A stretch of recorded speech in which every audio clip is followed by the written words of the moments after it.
నమస్కారం. City cable news కి స్వాగతం. ముందుగా ముఖ్యాంశాలు.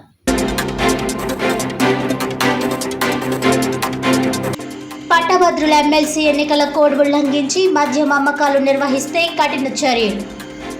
Kakinada rural north excise inspector K Rammohan.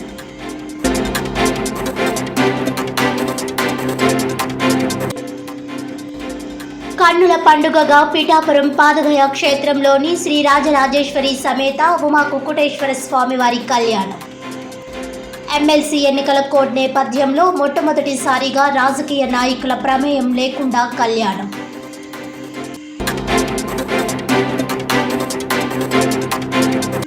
కూటమి ప్రభుత్వం ఎన్నికల్లో ఇచ్చిన హామీలు అమలుపై సమాధానం చెప్పాలి. వైసీపీ ఉత్తరాంధ్ర జిల్లాల రీజనల్ కోఆర్డినేటర్ మాజీ మంత్రి కన్నబాబు.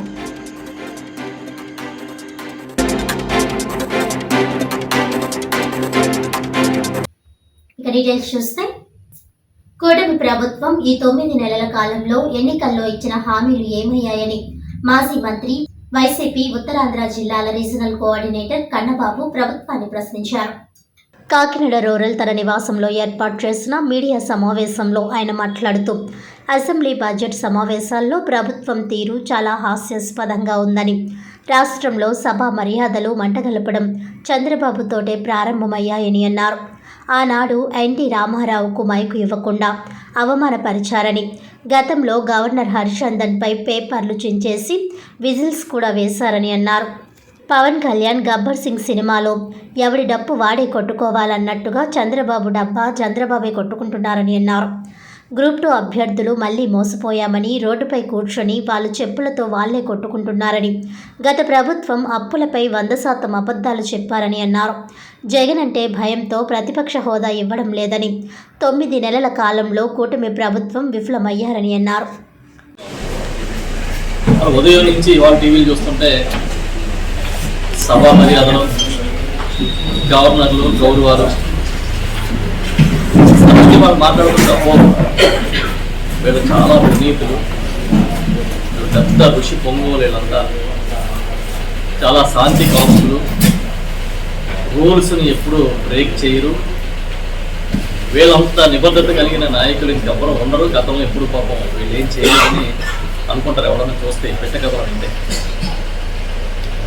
గవర్నర్ని గౌరవించలేదు వైఎస్ఆర్ పార్టీ నాయకులు అని చెప్పి పొద్దుటి నుంచి ప్రచారం చేస్తున్నారు. చాలా చిత్రం, ఈ రాష్ట్రంలో సభా మర్యాదల్ని మంట కలిపే కార్యక్రమానికి ఎవరైనా శ్రీకారం చుడితే అది చంద్రబాబు నాయుడు గారి హయాంలోనే మొదలైంది.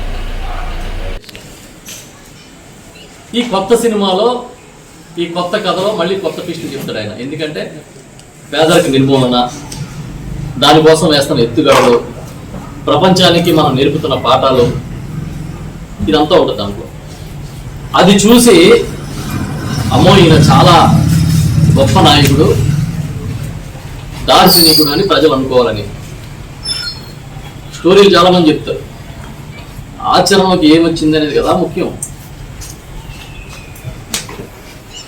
ఒక పక్క పెన్షన్లు తీసేస్తారు, ఒక పక్కన కొత్తగా ఒక రేషన్ కార్డు ఇవ్వట్లేదు, ఇంకో పక్క గ్రూప్ 2 పెట్టలేకపోతాం, ఇంకో పక్కన మెగా డిఎస్సీని చేయలేకపోయారు. ఇచ్చిన హామీ చెప్పిన ఒక పథకాన్ని అమలు చేయలేక మళ్ళీ 2047 అంట.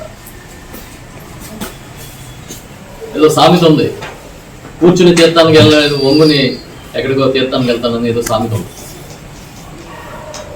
అలా అసలు అర్థం ఉందా? అందమైన బ్రోచర్లు ఉంటాయి, బ్రహ్మాండమైన గ్రాఫిక్స్ ఉంటాయి, బ్యూటిఫుల్ పాటలు ఉంటాయి. ఇంకా చూస్తే కట్ చేస్తే అసలు మార్కెటింగ్ టెక్నిక్స్కే కదా చంద్రబాబు నాయుడు నాయకుడు అని చెప్పి ప్రపంచం అంతా నమ్మించగలిగేటట్టుగా ప్రయత్నం చేస్తున్నారు. మాటలు ఇవన్నీ. ఆ రైల్వే జోన్కి విశాఖపట్నంలో స్థలాన్ని కేటాయించింది ఎవరు? జగన్మోహన్ రెడ్డి గారు కదా ముఖ్యమంత్రి గారు. ఇవాళ పరిస్థితి ఏంటి అంటే, ఆదాయాలు వచ్చే రైలు మార్గాలన్నింటినీ కూడా పీకేసి, అవన్నిటినీ ఆదాయాలు వచ్చే రైల్వే స్టేషన్లు కూడా ఒడిశా జోన్లో కలిపేసి రెక్కల విరిచేసిన పక్షినిచ్చినట్టుగా విశాఖ రైల్వే జోన్ ఇస్తుంటే మీరు చంకలు తిప్పుకుంటున్నారు, చప్పట్లు కొడుతున్నారు.